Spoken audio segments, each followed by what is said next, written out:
আমাৰ অসমত যিমান চেলিব্ৰিটি নাথাকক কিয়, যিমান গায়ক নাথাকক কিয়, দ্বিতীয়জন জুবিন দা কেতিয়াও হ'ব নোৱাৰে আৰু কেতিয়াও নাথাকেও। কাৰণ জুবিন দা সদায় জুবিন দাই আছিল।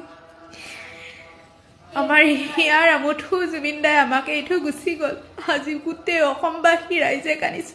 জীৱনত বহুত ঘাত প্ৰতিঘাত মাজত জীয়াই আছিলোঁ, কিন্তু ইমান দুখ লগা নাছিলে যে, ইমান ভাঙি পোৱা নাছিলোঁ যে আমাৰ মাজত জুবিন দা সঁচাকৈ নাই।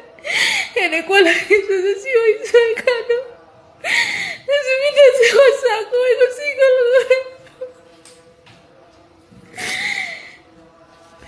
ক'বলৈ ভাষা নাই, দেখিবলৈ হাতখন সঁচাকৈ কঁপি যায়। কি বুলি লেখিম আজি জুবিন দালৈ। তথাপিও য'তে আছে শান্তিয়ে থাকক।